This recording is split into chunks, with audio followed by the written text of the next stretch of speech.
Père, du Fils et du Saint-Esprit. Amen. Esprit de Dieu, fais-nous découvrir le Seigneur,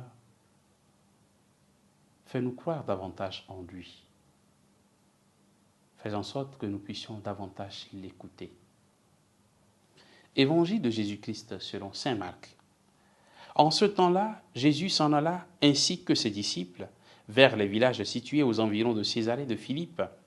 Chemin faisant, il interrogeait ses disciples au dire des gens. « Qui suis-je » Ils lui répondirent, « Jean-Baptiste, pour d'autres Élie, pour d'autres un des prophètes. » Et lui les interrogeait. « Et vous, que dites-vous? Pour vous, qui suis-je » Pierre, prenant la parole, lui dit, « Tu es le Christ. » Alors il leur défendit vivement de parler de lui à personne. Il commença à leur enseigner qu'il fallait que le Fils de l'homme souffre beaucoup, qu'il soit rejeté par les anciens, les grands prêtres et les scribes, qu'il soit tué, et que 3 jours après, il ressuscite. Jésus disait cette parole ouvertement. Pierre, le prenant à part, se mit à lui faire de vifs reproches. Mais Jésus se retourna, et voyant ses disciples, il interpella vivement Pierre. « Passe derrière moi, Satan. Tes pensées ne sont pas celles de Dieu, mais celles des hommes. » Acclamons la parole de Dieu. Louange à toi, Seigneur Jésus. Bien, chers frères et sœurs en Christ, nous sommes aujourd'hui le jeudi 16 février. Jésus est en route avec ses disciples vers Césarée de Philippe, loin vers les terres païennes. Le chemin évoqué nous parle donc du cheminement de Jésus avec ses disciples. Ce cheminement à travers les routes de la Judée, de la Galilée et au-delà, parcourant villes et villages à la rencontre de personnes de toutes sortes. Mais le cheminement est aussi et surtout spirituel. Il pensait suivre un messie politique et un guérisseur spécial.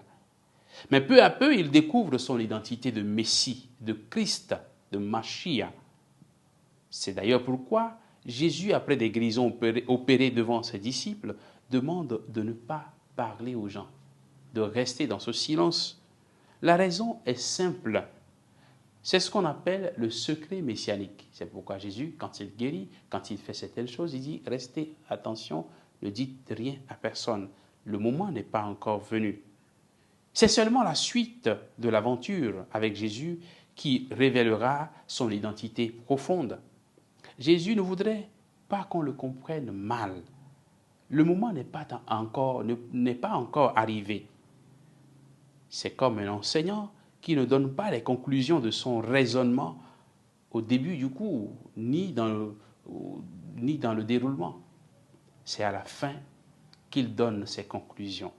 Chemin faisant donc, Jésus profite pour faire un sondage auprès de ses disciples, au dire des gens, « Qui suis-je » Les disciples répondent en disant ce que les gens racontent de lui, des gens simples aux plus grands.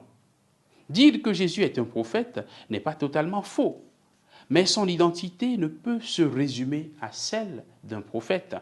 Il a fallu l'intervention de Pierre pour situer son identité de Messie, c'est-à-dire de Christ.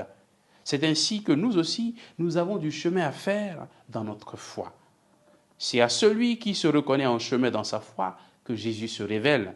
Celui qui pense savoir tout de Jésus et donc n'a aucun effort à faire pour mieux le connaître davantage, ne le connaît surtout pas.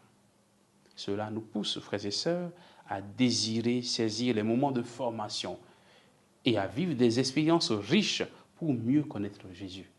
Demandons au Seigneur la grâce de grandir avec lui, la grâce de le connaître davantage, la grâce de nous mettre davantage à son école. Qu'il nous bénisse, qu'il nous garde dans sa paix, au nom du Père et du Fils et du Saint-Esprit. Amen.